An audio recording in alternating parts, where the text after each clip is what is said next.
No vídeo mais recente aqui do canal, eu me aproveitei de uma conversa no nosso grupo de WhatsApp da Thelma Monteiro com o Gabriel Brito para fazer uma análise da cobertura da Globo News sobre as enchentes. Acontece que a conversa não parou aí, né? Os dois seguiram discutindo outras questões importantes ambientais, especificamente falando sobre a Petrobras e a substituição da presidência da Petrobras. O rio Taquari baixa e revela centenas de ruas cobertas de barro e entulho.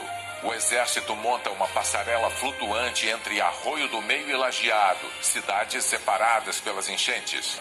Por causa das cheias, a CBF suspende o Campeonato Brasileiro por 2 rodadas. Um dia depois da demissão do presidente Jean Paul Prates, a Petrobras perde 34 bilhões de reais em valor de mercado. Esse é, sem dúvida alguma, um assunto fundamental para a política, para o meio ambiente e para o colapso ambiental. E é por isso que eu também queria explorar o que foi dito ali. Gabriel, eu queria te perguntar uma coisa, aproveitando aqui esse papo. Eu estava ouvindo agora sobre a Petrobras e... Eu preciso destacar que esse assunto da Petrobras é um assunto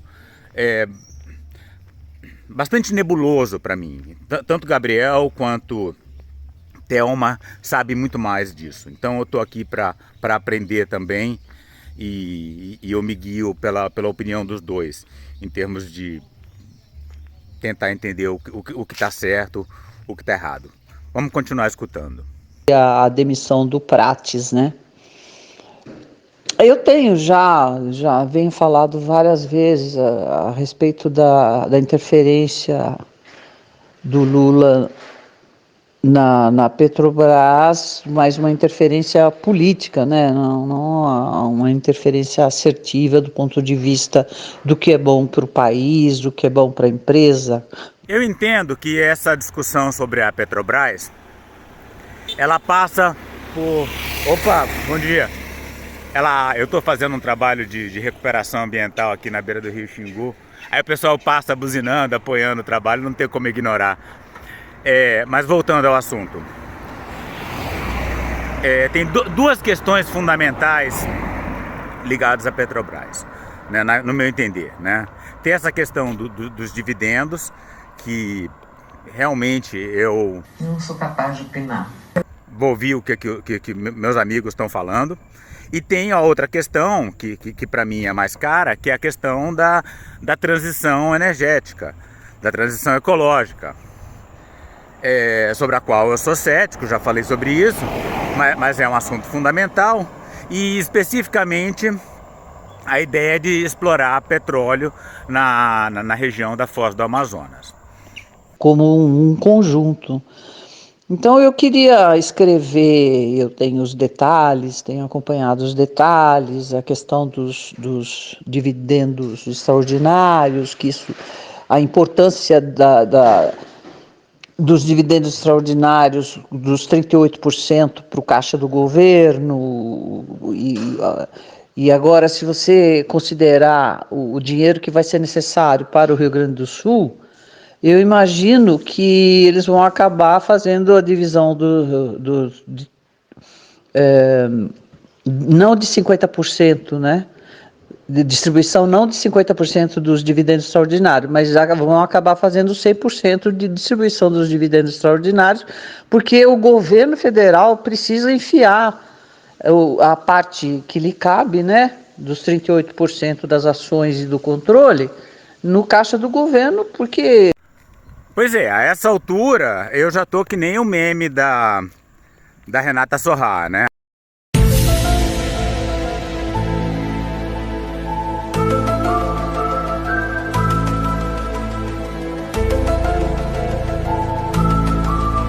The Math Lady, a Lady da Matemática, é o nome desse meme em inglês. Eu lembro que ele era usado quando eu estava na Inglaterra, eu já falava, eu conheço essa aí. Mas eu espero que os nossos assinantes sejam mais espertos que eu e estejam acompanhando bem a explicação da Thelma. Vamos em frente que mais tarde eu comento mais. Por enquanto eu vou deixar o filme rolar. Vai abrir um buraco, não tenha dúvida nenhuma, que nós já estávamos assim no teto, né? O ano que vem a previsão seria chegar quase, ou chegar no teto, né? E eu fico imaginando, e agora eu estava ouvindo que caíram em 60% o valor da Petrobras no mercado, né? Devido a todas essas questões.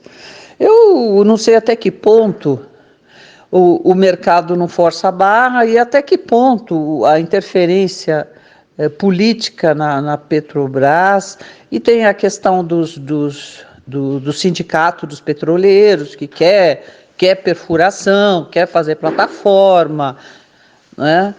E quer gerar mais empregos, ilegítimo, né? Até porque uma empresa também tem que se pensar que a empresa não é só a empresa, são só os investidores, mas são os funcionários, né? Milhares deles. Certo, o Sindicato dos Petroleiros quer continuar movendo a máquina do petróleo, da qual, que é como eles sabem trabalhar e da qual eles são dependentes, né? Então essas são pressões políticas importantes e todo mundo conhece a foto de Lula, só aquela mão é cheia de petróleo, né? Mais feliz do que ali eu acho difícil, viu? Enfim, Lula não é ecologista, né? Lula não tem sensibilidade ambiental. Ele destruiu esse rio aqui atrás de mim de uma forma que... E eu fui, ele veio aqui em Altamira, né? Fazer um comício sobre Belo Monte. E eu fui lá protestar na frente deles. Não deixaram eu entrar no estádio. A Força Nacional nos bloqueou. Então, o Lula é autoritário e é antiecológico e gosta de petróleo.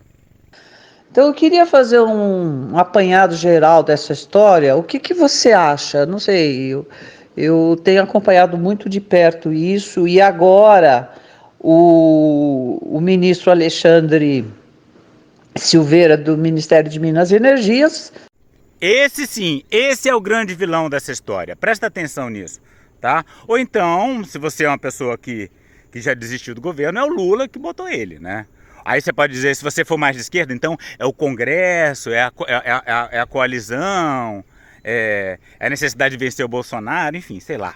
O fato é que esse Alexandre Silveira, ele defende a exploração de todo o petróleo possível, e não só isso, né? Defende a construção de hidrelétricas no Rio Tapajós. Eu estou aqui na beira do Rio Xingu, né? Então, muita floresta daqui até o Tapajós é profundamente ameaçada por esses planos de construção de hidrelétricas aqui nesses rios. Minas e Energia ficou feliz, né? Porque ele pode pressionar a presidenta eleita escolhida pelo Lula para assumir a Petrobras. Então, como eu disse, eu entendo pouco do assunto, mas eu conversei muito com Thelma por telefone e ela me explicou que essa substituição foi ruim pra gente, que é preocupado com o meio ambiente. Porque o Prats, ficou famosa aquela frase dele de explorar até a última gota de petróleo, né? Soa muito mal. Mas Thelma me explicou que ele estava falando a última gota de petróleo dos poços já instalados. Não a última gota de petróleo no subsolo brasileiro ou do mundo. E isso significa o quê? Que Prats estava aceitando a decisão do IBAMA de não explorar petróleo na Foz do Amazonas. E talvez seja por isso, além das outras questões dos dividendos, que aí, para mim, eu sou a Glória Pires total, Prats estava aceitando não furar petróleo na Foz do Amazonas, e talvez por isso que ele tenha caído. Vamos continuar ouvindo. A perfuração na margem equatorial, né?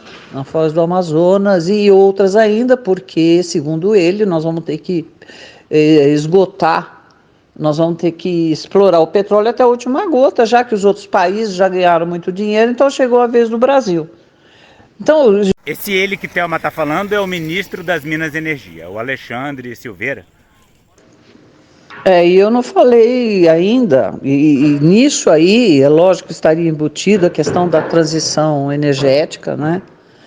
Que diante da perspectiva do projeto da Petrobras sob nova presidência, não está dimensionada, não existe transição energética, né?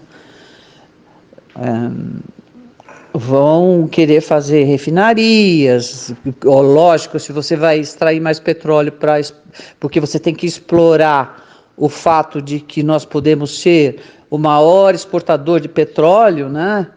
Já que outros países já estão abandonando os combustíveis fósseis, quem ficar vai vender para o que restar, né? Então, se você pensar nessa questão da transição energética, eu até gravei vários áudios para o Rodolfo sobre essa questão da transição energética. Sim, tá tudo registrado, tá na fila. Vamos soltar esse vídeo sobre a transição energética agora nos próximos dias. Então, não sei se vale a pena você ouvir, para você tirar alguma coisa desses áudios, se vale a pena colocar no correio, né? Que eu falo sobre o projeto de transformação ecológica e dentro dele eu falo da projeto de transição energética. São 2 PTE, um dentro do outro, né? E é um assunto meio denso. Sem dúvida, vale a pena o Gabriel ouvir o que Thelma comentou sobre a transição energética, e vamos incorporar a opinião de Gabriel e do Rafael Sanz também, se possível, nesse vídeo sobre a transição energética. E escrever também para o correio, né, Thelma? Porque a gente entrou nessa do vídeo, mas não dá para abandonar a linguagem escrita. Eu confesso que depois que eu comecei a pegar pesado nos vídeos, porque eu tenho 2 projetos paralelos, né? Um é essa coisa dos vídeos, outro é essa coisa da arborização, da recuperação ambiental. Então, dá para fazer as 2 coisas ao mesmo tempo, porque eu vou ouvindo e vou trabalhando e vou gravando. Agora, escrever ficou extremamente difícil, e ler também, né? Até uma reclama, pô, Rodolfo, você não lê nada, você não lê as coisas que eu te mando. Mas é porque realmente tem uma coisa de prioridades, né? E a minha prioridade aqui é plantar, é trazer uma floresta para essa beira do Rio Xingu, para pelo menos esses fazendeiros que destroem a floresta o tempo inteiro terem que passar no meio da floresta todos os dias quando estiverem indo de casa para a cidade de Altamira. As caminhonetes, né? Sempre uma caminhonete. Juntando tudo isso, eu acho que dá uma boa leitura. O que você acha? E sobre a Petrobras, é pouca coisa de diferença. Saiu liberal, entrou liberal. A orientação de um é X, a da outra é Y, mas dentro da mesma lógica da Petrobras privatizada e voltada ao extrativismo de curto prazo e remuneração insustentável dos acionistas privados, como bem sustenta a turma lá da AEPET, Associação dos Engenheiros da Petrobras, de quem eu publico todos os textos possíveis, porque eles falam disso, que o Lula sequer mudou o PPI, a política de preço com paridade internacional lá do Temer e tudo mais. Eles não mudaram, né, essencialmente isso, eles só diminuíram a remuneração, eles só usaram do poder do governo, do Estado, dentro da direção da empresa, para diminuir a remuneração dos acionistas privados e usar esse capital para controlar um pouco o preço dos combustíveis. Eles não reverteram a lógica, eles estão fazendo uso dos instrumentos administrativos e políticos do governo na empresa para diminuir o roubo, o saque.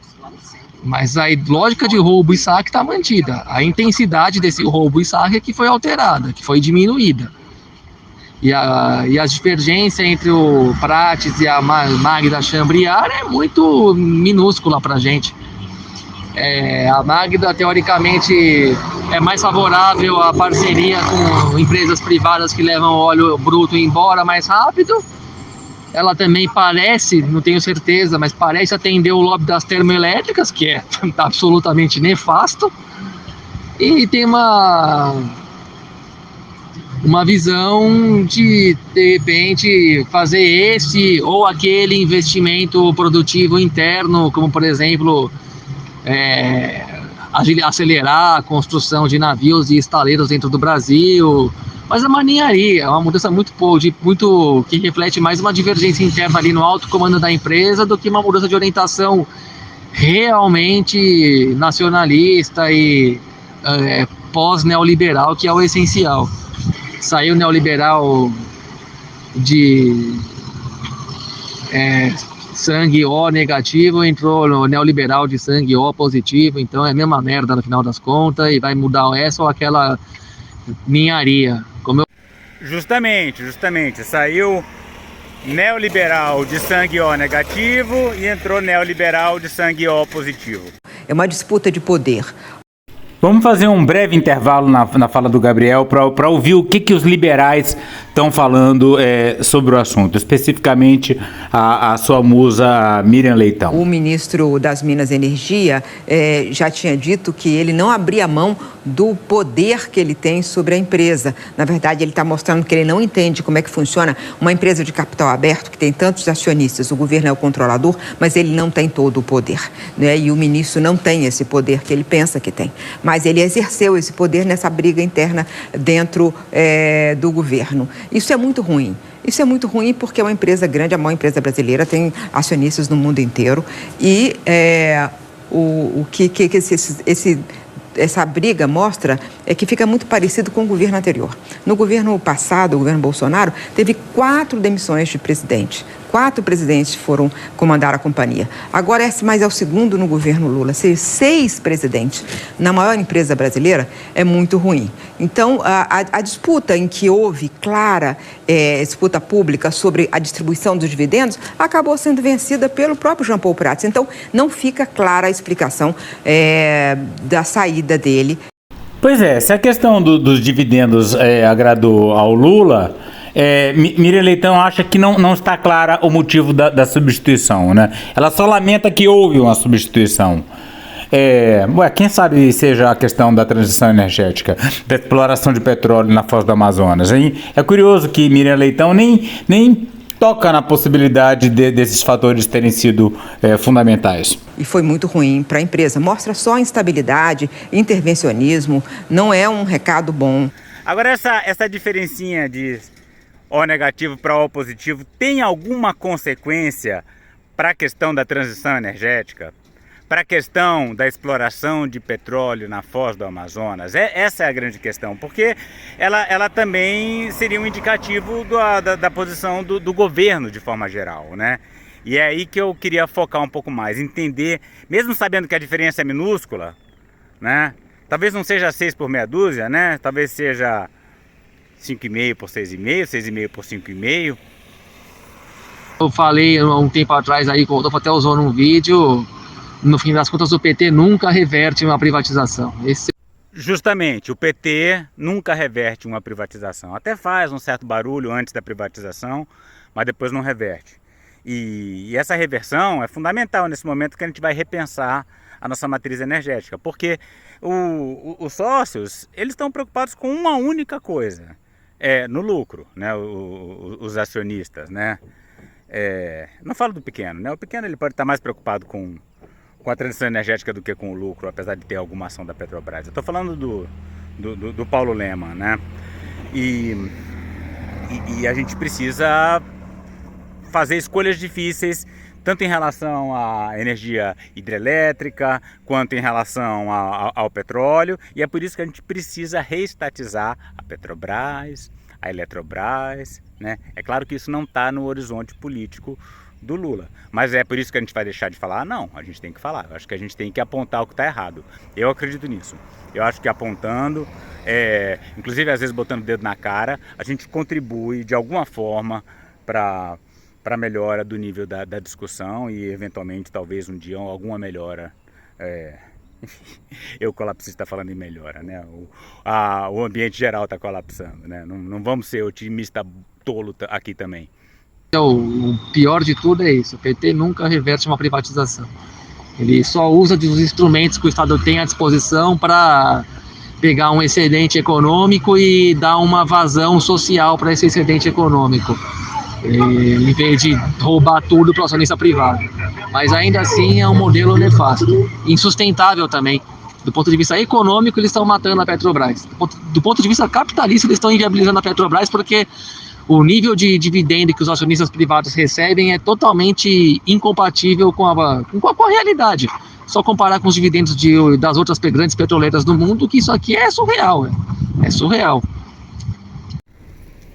Ok, então o que os acionistas da Petrobras estão recebendo é surreal, mesmo comparado com as grandes petroleiras do mundo.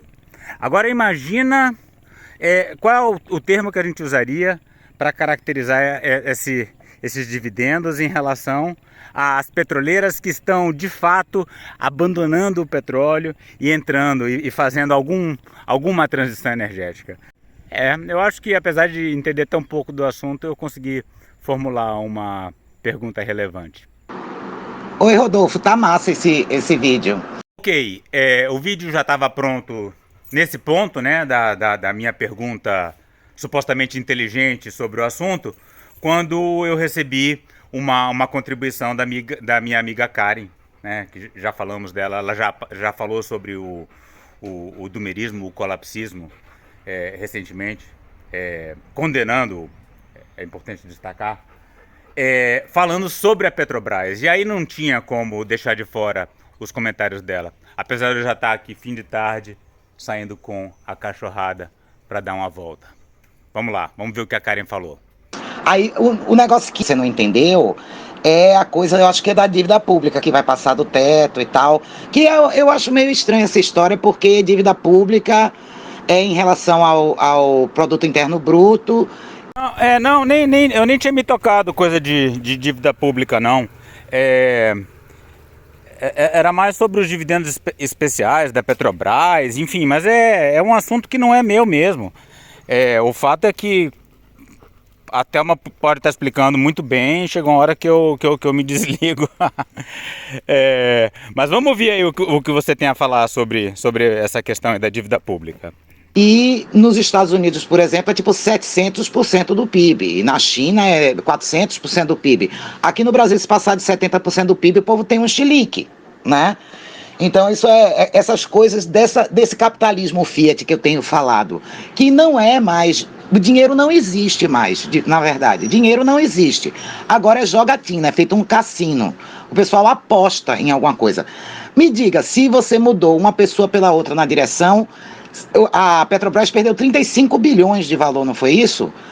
Mas ela perdeu o cara quando saiu levou a plataforma com ele, levou a refinaria com ele, não levou, né? Então... Pois é, né? Pois é, justamente. É a mesma coisa a Eletrobras, né? Tô aqui na frente do Lago de Belo Monte.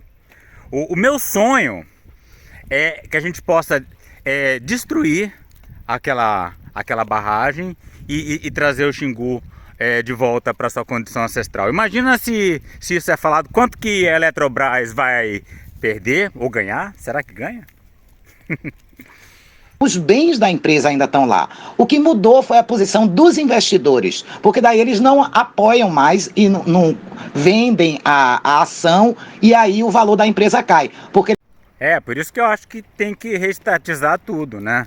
Mas Karen vai explicar por que isso é uma ideia perigosa.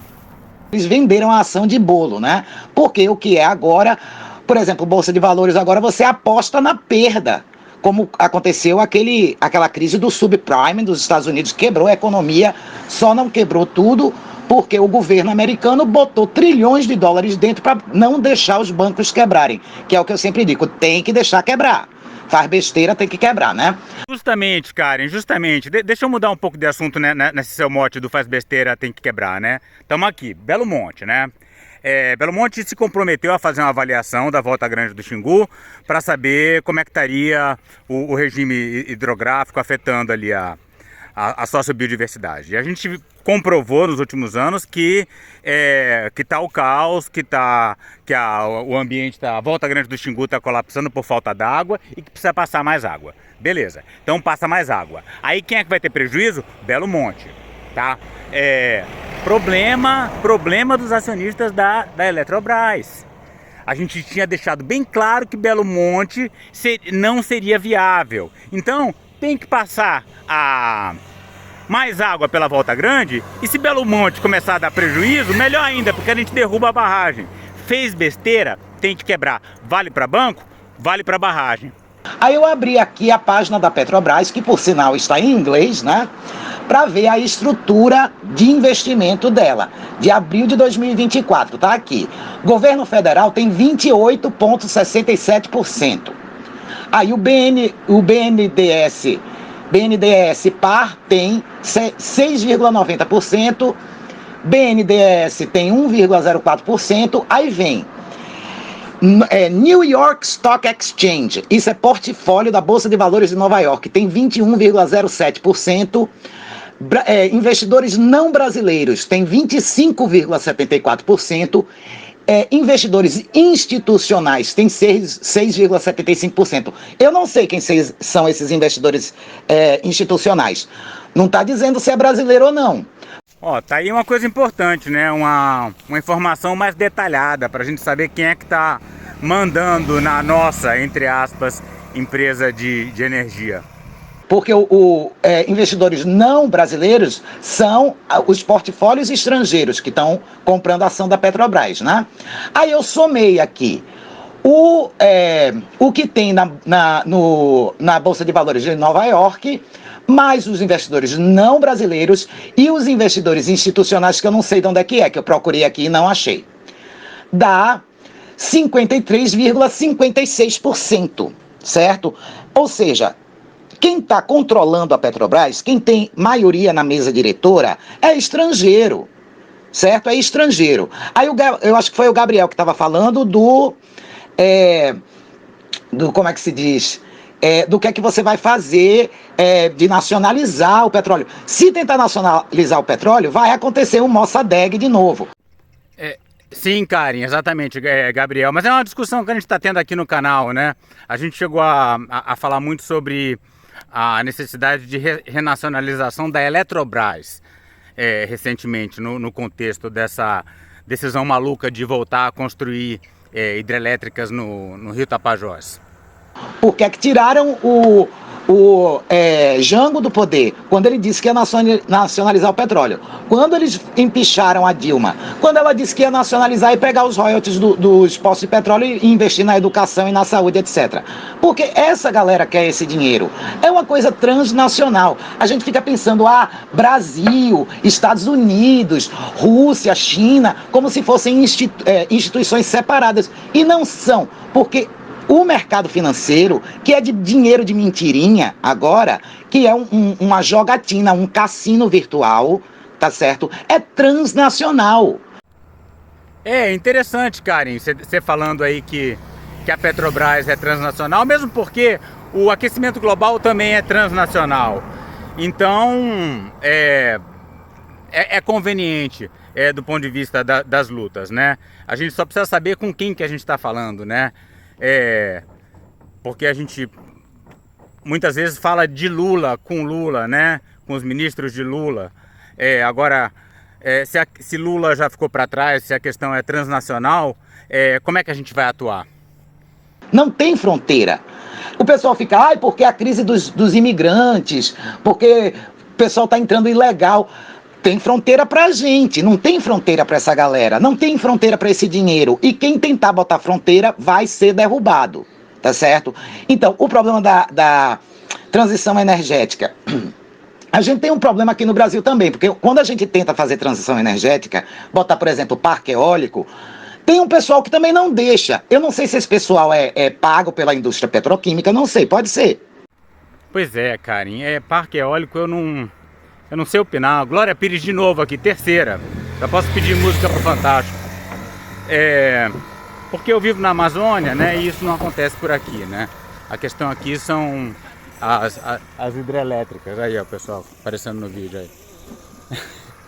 Esses todos são afetados aí por Belo Monte, então, claro, estão pescando alguma coisa por aqui, mas estaria muito melhor se esse rio não tivesse barrado. Né? A gente nunca sabe que esse pessoal tem muito dinheiro. Mas, se você tentar botar um parque eólico, vai ter protesto. Vai ter mais protesto para botar um parque eólico do que vai ter protesto para botar poço de petróleo. Então, alguma coisa tem aí nessa mata tem coelho, como se diz, né? Tem alguma coisa estranha aí. Sim, mas aí é porque o petróleo ocupa um espaço muito menor. O problema das eólicas, da solar, é que elas precisam de áreas gigantescas, né? O petróleo é pontual, só precisa de um lugar para furar e pegar lá embaixo. O fato de que 53,56% das ações da Petrobras estão na mão de gente que não é brasileira, já diz tudo. Aí vai dizer, é uma parceria público-privada. Não, venderam tudo, né? A Petrobras não é mais brasileira. Devia ser Interpetro, porque é transnacional. Não tem mais.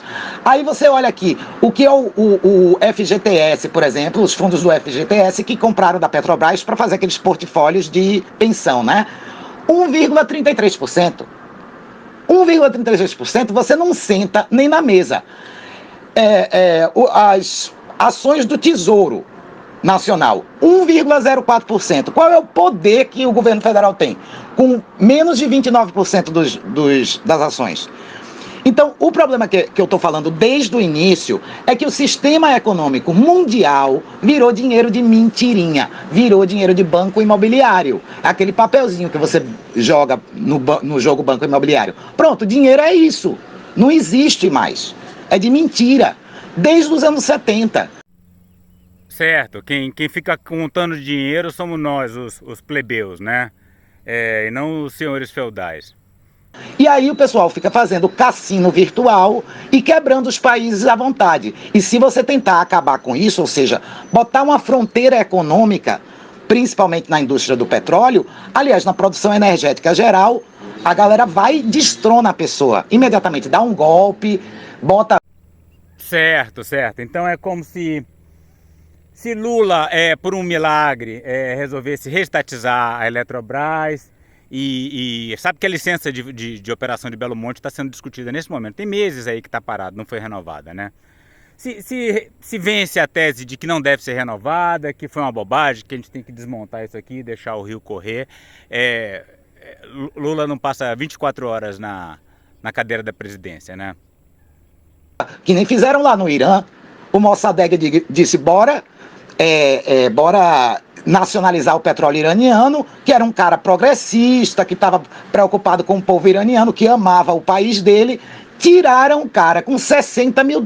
Essa história está na internet. O golpe da CIA no Irã. Tiraram o Mossadegh, botaram aquele Reza Pahlavi e lascou o país, deixou o povo na mais absoluta miséria. O cara nem farsi falava. Ele falava francês, morava em Paris. E aí agora você tem a Revolução Islâmica que veio para tirar o Reza Pahlavi. Quer dizer, a gente tem que entender isso também. O pessoal não ensina economia de propósito. Fica usando, porque você disse, eu não entendo direito. Isso é de propósito, Rodolfo. É de propósito para você, que é um doutor em ecologia, que saca tudo de coisa complicada. Sim, mas completa, né? Mas que não lê, que não estuda, né? Eu sei que você tem a mesma opinião que a Thelma sobre mim. Eu já devolvi os cachorros em casa e agora estou cuidando aqui das árvores. É nisso que eu gasto meu tempo. Enquanto vocês terminam de ouvir a explicação de Karen, eu vou mostrar um pouco mais aqui da área que eu estou recuperando. Não consegui entender. É tudo mentira. É tudo mentira. É só pra galera ficar movendo dinheiro de um país pro outro, comendo o recurso de todo mundo. Obviamente eu não quero que bote poço de petróleo na Amazônia. Isso é uma babaquice enorme. Justamente, nem na Amazônia, nem na foz do Amazonas, né? Mesmo os poços estando a 500 quilômetros da foz, como dizem, né? Uma bobagem, porque é o maior rio do mundo, então 500 quilômetros da foz não é nada. Mas eu não posso deixar que a galera não deixe botar usina solar ou usina eólica para fazer a transição energética, porque sei lá quem é que está patrocinando essa galera. Quem está patrocinando a galera que critica a energia solar e eólica, né? Agora a gente está dialogando com aquele vídeo anterior, em que Karen fez a defesa de Alessandra Ouro Fino, que argumentou que o dumerismo ou colapsismo poderia ter, pelo menos em parte, financiamento da indústria do petróleo. Eu só sei que eu faço campanha contra as hidrelétricas na Amazônia, e muita gente diz que eu sou financiado, né? Financiado pela USAID, pela CIA, por tudo, né? Queria ver, se eu fosse financiado, eu não estava aqui sozinho arrancando esse capim com a mão. Com certeza que não. Mas eu sei que Karen não está falando de mim, né? Ela está falando desse pessoal que está criticando as eólicas e as solares. Será que existe algum interesse escuso aí por trás, obscuro, por trás dessas campanhas contra essas outras fontes de energia renováveis? Então tem esse problema todo. Eu só sei que a Petrobras não é brasileira. Quem está controlando é uma galera muito obscura, que eu não sei quem são esses investidores institucionais que tem quase 7% das ações da Petrobras, que faz a maioria junto com a Bolsa de Valores de Nova York, minha gente. E investidores não brasileiros, B3. Então é por aí o negócio, né? Mas o vídeo tá massa e a galera sempre dá umas informações muito legais, né? Um beijo. Karen, obrigado. Mais massa agora com a sua contribuição. E longuíssimo, tá chegando a 40 minutos. Mas eu vi um pessoal escrevendo nos comentários que eles seguem assistindo até o fim e que façam mais vídeos longos. Eu também acho. Eu acho que pode ser longo desde que seja interessante. O canal está crescendo, não só em número de inscritos, mas também de colaboradores.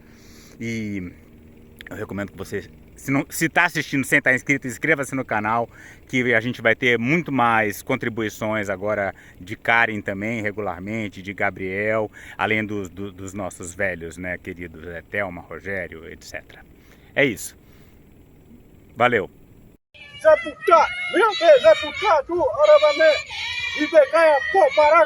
Para saber mais e participar dessa luta radical pelos povos indígenas, a floresta tropical e a biodiversidade de modo geral, inscreva-se no canal, deixe seu like e comentário.